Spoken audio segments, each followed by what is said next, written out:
Senhoras e senhores, ao cumprimentá-los, estamos iniciando mais um Diálogo Espírita, a doutrina espírita passada a limpo. Neste momento, convidamos o irmão Nilson Pereira de Barros para fazer a prece de abertura. Então, gente, onde quer que nós nos encontremos, não importa o local, mas importa é a nossa condição mental, nossa vibração. E eu convido para que nós nos preparemos para nos conectar com Deus. Necessário, então, acalmar os pensamentos, acalmar as batidas do nosso coração, como o irmão se referia, um irmão querido. E acalmando as batidas do coração, nós conseguiremos ouvir as mensagens de retorno, sentir as emanações fluídicas dos bons espíritos. Então, para auxiliar, quem sabe, pensemos em Jesus, pensemos no amado Mestre, mas não mais na cruz.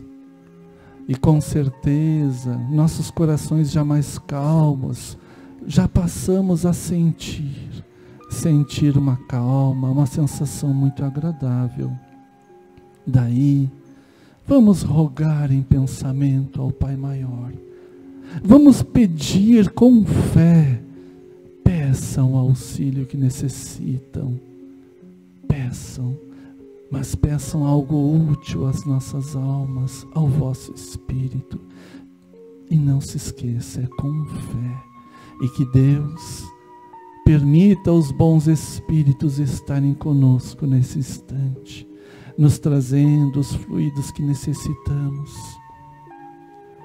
Então, que possamos receber e aurir deste passe, destes fluidos, que nós possamos emanar ao mundo, ao infinito, deste amor que estamos recebendo. Que assim seja. Nosso trabalho de hoje é busquemos a luz. Toda escritura inspirada por Deus é proveitosa para a instrução na justiça. Está em Paulo 2, Timóteo capítulo 3, versículo 16. Emmanuel discorre da seguinte maneira: procura a ideia pelo valor que lhe é próprio. Quando a moeda comum te vem às mãos, não indagas de onde proveio. Ignora se procede da casa de um homem justo ou injusto, se esteve antes a serviço de um santo ou de um malfeitor. Conhecendo-lhe a importância, sabes conservá-la ou utilizá-la com senso prático, porque aprendeste a perceber nela o selo da autoridade que te orienta à luta humana. O dinheiro é uma representação do poder aquisitivo do governo temporal a que te submetes, e por isso não lhe discutes a origem, respeitando-o e aproveitando-o na altura das possibilidades com que se apresenta. Na mesma base surgem as ideias renovadoras e edificantes. Por que exigir sejam elas subscritas em sua exposição por nossos parentes ou amigos particulares, a fim de que produzam o efeito salutar que esperamos dela em nós e ao redor de nós? Toda página consoladora e instrutiva é dádiva do alto. Não importa que os pensamentos nela corporificados tenham vindo por intermédio do espírito de nossos pais terrestres ou de nossos filhos na carne, de nossos afeiçoados ou de nossos companheiros. O essencial é o proveito que nos possa oferecer. O dinheiro com que adquires o pão de hoje pode ter passado ontem pelas mãos do teu adversário maior, mas não deixa de ser uma bênção para a garantia de tua sustentação pelo valor de que se reveste. Assim também, A mensagem de qualquer procedência que nos induza ao bem ou à verdade é sempre valiosa e santa em seus fundamentos, porque, usando-a em nossa alma e em nossa experiência, podemos adquirir os talentos eternos da sabedoria e do amor, por tratar-se de recurso salvador, nascido da infinita misericórdia de nosso Pai Celestial. Busquemos a luz, onde se encontre, e a treva não nos alcançará. Busquemos a luz. Irmão Jussi, o que encontraste no Evangelho sobre este assunto? Pois é, Antônio. Tem assunto que tu diz assim, abre o Evangelho e sirva-te. É verdade. Busquemos a luz. O Evangelho é a luz. É verdade. Né? Isso.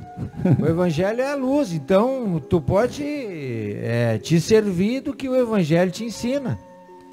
O Emmanuel pega uma outra passagem, né? Mas assim, ó, o Emmanuel está pedindo para a gente não ter preconceito. Né? Exatamente. O Emmanuel está pedindo para a gente não ter preconceito. E ele faz uma comparação que é onde a gente não tem, no uso do dinheiro. Exatamente. Né? No uso do dinheiro a gente não tem preconceito. A gente não quer saber de onde veio. Nem que se venha rasgado. Agora é meu. Agora é meu. Né?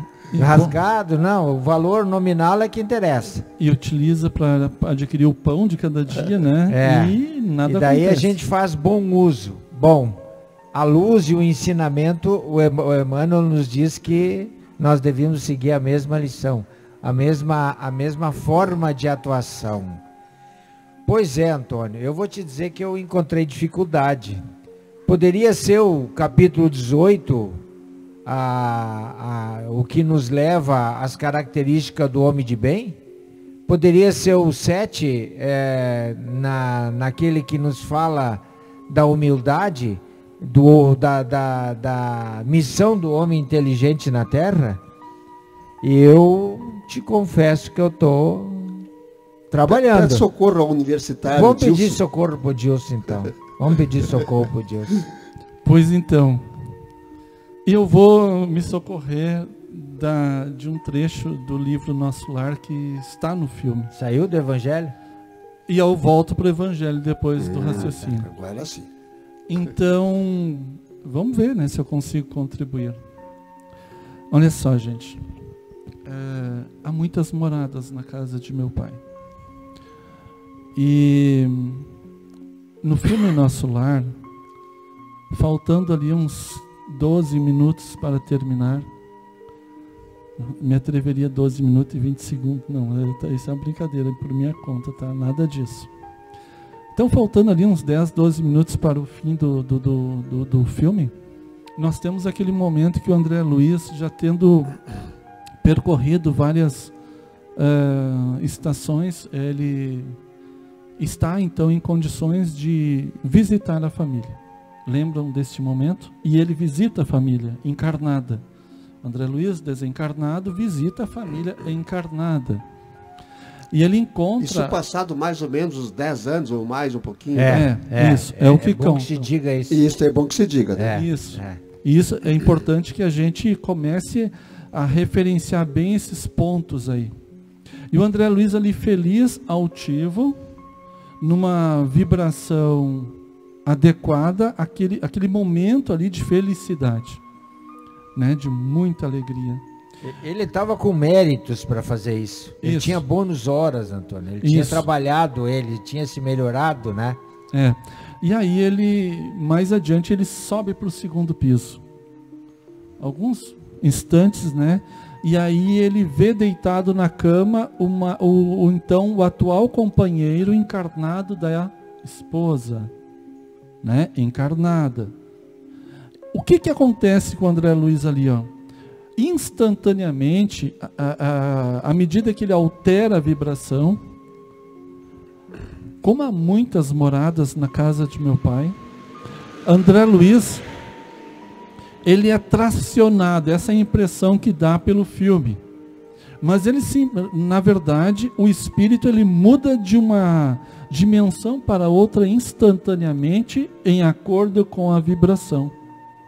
E ele passa na dimensão, então, que ele foi tracionado, a então estar junto com espíritos ainda em muito sofrimento, das zonas do suicídio, pela qual ele ainda tinha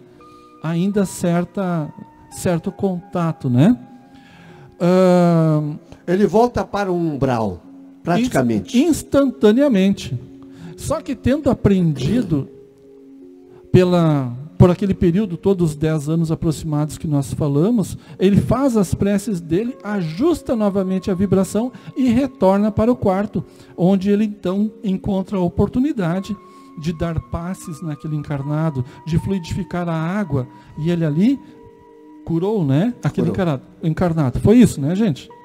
Então, o que nós temos aqui nesse ensinamento, busquemos a luz onde se encontre, e a treva não nos alcançará. Continuando, nós temos no Evangelho o maior mandamento, né? Que nos diz assim: você deve amar o teu Deus com todas as tuas forças, ao próximo como a si mesmo. Nós só vamos dar o que nós temos. Nós só vamos amar se nós soubermos amar, se nós nos amarmos. A nossa tendência, se nós não nos amarmos, se nós não nos interessarmos pelas coisas de Deus, é olhar os que estão ao nosso entorno e olhar com maldade, com pessimismo. Daí, das coisas de Deus nós vamos abstrair sensações desagradáveis, nós vamos estar nessa vibração. O Emmanuel, ele é formidável quando ele cria esta comparação com o dinheiro, e aí com o dinheiro a gente não tem preconceito, né, Jussi? E do dinheiro a gente compra o nosso pão de cada dia, e naquele instante a gente abstrai as coisas boas do dinheiro. Então, dentro desta passagem do Evangelho, né? Amar ao próximo como a si mesmo. Se nós conseguirmos nos amar, nós vamos conseguir amar de verdade, nós vamos conseguir dar o que nós tivermos dentro de nós, naturalmente. Enquanto nós não soubermos nos amar, nós vamos ver as coisas com pessimismo, vamos ter uma visão distorcida das coisas de Deus. Eu diria aqui para o Jussi, não sei se você vai concordar comigo, está tudo correto que o Gilson falou. Eu diria que também está nas bem-aventuranças, porque nas bem-aventuranças diz assim: bem-aventurados os humildes, os mansos, os pacíficos, porque o humilde, ele vai aceitar de bom grado aquilo que lhe é ofertado. Então, e de novo se encaixa também nas bem-aventuranças. Jussi. Sim. Paulo nos convida a buscar a luz, e Emmanuel transforma isso num ensinamento em que nós não devemos ter o preconceito para com as coisas. Significa que nós devemos usar bem os ensinamentos que nos são ofertados, para que o nosso sentimento nunca seja falseado. É o sentimento que o Dilson estava falando. Sim, sentimento. Porque é vibração. As pessoas, elas olham o filme do Nosso Lar e veem o acontecimento com o André Luiz e não se dão conta, a maioria, de que este acontecimento é um exemplo do que acontece com todos nós quando nós mudamos o nosso sentimento e nos afastamos da luz, Antônio. É instantâneo. É instantâneo. Só que os nossos sentidos físicos não captam essa mudança vibracional, essa nossa descida vibratória para outra dimensão, mas nós descemos. Então a gente pode, ao longo do dia, se for invigilante, né, ou recalcitrante à busca da luz, viver nas trevas e nem perceber. E achar que está bem. E achar que está bem e passar a prejudicar os irmãos de caminhada com o nosso ranço, com a nossa forma de ser dentro daquele ambiente que a gente está inserido. E aí nós formamos, nessas condições que você falou, Jussi, um elo com essa morada da casa de meu pai, com o umbral. Então, nós podemos estar sendo portadores disso tudo. E o que o Antônio coloca, dentro das bem-aventuranças, Antônio, eu acho que é o capítulo 8, né? Os puros de coração. Isso. Deixem que venham minhas criancinhas. Porque Jesus, ele não queria ali muitas crianças próximos de si, mas ele exemplifica com as crianças, porque na casa de meu pai só entrarão aqueles que têm o coração puro à semelhança desses pequeninos. Ou seja, de novo, né? E ele não vai julgar ninguém, por isso que é o detalhe, o orgulho faz julgar, o orgulho nosso faz julgar. Aí, quando se fala em preconceito, é orgulho. Orgulho que está sobrepujando a humildade que nós temos que procurar, e temos ela. Só que está escondida, está adormecida, está latente ainda, porque está adormecida, mas ela precisa vingar, a humildade precisa vingar acima do orgulho. As coisas temporais, a materialidade nos traz exatamente o orgulho, a vaidade, a presunção, porque eu tenho conhecimento, eu acho que eu sou o cara, eu sou o sujeito. E na verdade, eu preciso deixar os preconceitos de lado. Esse dinheiro, por exemplo, que ele dá o exemplo, vem da onde? Não importa, ele veio para servir. Isso que quer dizer, não importa de onde ele veio, eu vou lá buscar no íntimo, onde ele começou, não. Ele veio para servir para o bem de alguém, e se é para o bem de alguém, aí que é o grande detalhe. E eu preciso aceitá-lo humildemente, acatá-lo, aceitá-lo para servir a outrem, para servir no bem. Eu tenho utilizado muito nos auxílios que a gente tem prestado, da orientação de que nós devemos olhar tudo que nos cerca com bons olhos, abstrair o que há de bom. E nós temos que treinar isso. A nossa tendência natural, por conta da imperfeição espiritual que nós nos encontremos, nosso estágio evolutivo, então, na maioria das vezes, nos leva a abstrair o que o outro tem de ruim e não o que tem de bom. E nas exemplificações que tenho feito, comparando no trabalho, quando aquele servidor, ele presta atenção no seu colega da forma negativa, ele emana essas sensações, e eu tenho utilizado também, para que a gente entenda esse processo, a história do telefone, Antônio e Jussi. Quantos de nós pensou em alguém e este alguém nos telefonou? Então nós temos várias comparações para percebermos que o pensamento, ele é atuante, ele é presente, é real.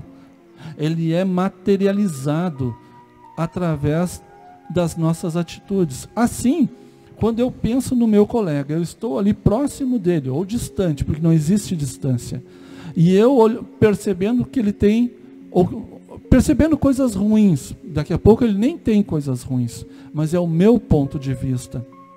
Estas minhas emanações chegam até o meu colega, e ele, sentindo essas emanações, a exemplo do telefone, ele, como se estivesse armado, ele fica na expectativa de uma agressão. E quando eu me aproximo e vou verbalizar algo, talvez a minha verbalização seja rechaçada. E, em regra, eu me intitulo vítima, quando eu não sou. Na verdade, foi eu que criei todas essas condições negativas, pelo meu pensamento anterior e prévio. Esse ensinamento, busquemos a luz onde se encontre, a treva não nos alcançará. Ele é muito importante e nós, eu creio que hoje devemos trabalhar muito bem a vibração e o sentimento, como o Jussi muito bem encerra aquela minha fala, porque nós não queremos mais ser vítimas, nós queremos a felicidade, nós queremos ser bem tratados, nós queremos ser amados, nós queremos sermos felizes, mas temos que fazer a nossa parte. Para a gente ser bem prático, Antônio, para o nosso povo que nos ouve, que nos vê, entender o que Paulo quis dizer com busquemos a luz, e quando Emmanuel faz uma relação com o nosso trato com o dinheiro, que nós desarmemos o nosso coração. O puro de coração cabe muito mesmo. Sem dúvida. Humildade e a pureza de coração cabe muito. Vamos desarmar o nosso ânimo, o nosso coração. Vamos acreditar que o irmão que faz companhia para nós no processo evolutivo tem boas intenções conosco, está disposto a seguir conosco da mesma forma como a gente tem a intenção. Essa desconfiança da vida, das pessoas, dos outros, dos tratos que nos chegam, atrapalham e diminuem a nossa tranquilidade, a nossa felicidade. Então, não ter preconceito com a vida como nós não temos com o dinheiro, Antônio. Nenhum. Exato. Interessante, né? Pureza de coração. A inteligência do Emmanuel, né, de pegar algo tão universal, né? Tão presente. Foi mágico. Quase não encontramos no Evangelho. Claro que sempre vai ter no Evangelho. É porque se espalhou, né? Se espalhou. Se espalhou, Gente, vamos ter mais amor, finalmente, em nosso coração. Não vamos interpretar as redes sociais sempre para o lado negativo. Estão querendo dizer para mim isso aqui, isso é para mim. Não é. Não interpretemos dessa forma. Não é para mim, não. Não vai me atingir, não vai atingir ninguém. Não vai atingir, vai para o espaço, vai a comando de Cristo. Estamos encerrando mais esse trabalho. Irmão Jussi, por favor, faça a prece de encerramento. Então, queridos amigos, queridos irmãos, estando na luz, a treva não nos alcançará. É o nosso comportamento, é a nossa forma de ver. É o copo pela metade meio cheio, é o otimismo, é a confiança. E é dessa forma que nós queremos encerrar esse programa de hoje, convidando a todos para que nos irmanemos num só pensamento, em torno do amor, em torno da construção de um mundo melhor, da harmonia, da paz, da alegria para todos, em todos os lugares. Que possamos neste momento erguer os nossos olhos da alma ao nosso Pai Criador, ao nosso Mestre Jesus, agradecer pelos ensinamentos que nos são ofertados, nos preenchermos com eles, nos fortalecermos, nos alegrarmos e não colocarmos a candeia embaixo do alqueire, transmitirmos essas boas novas com alegria no coração, com gratidão, com reconhecimento, porque vivendo num mundo de expiação e provas, dificuldades é que não faltarão, mas é a forma como nós faremos o enfrentamento delas, nos fortalecendo e sem atacar quem quer que seja. Muito obrigado por tudo, Senhor, que assim seja.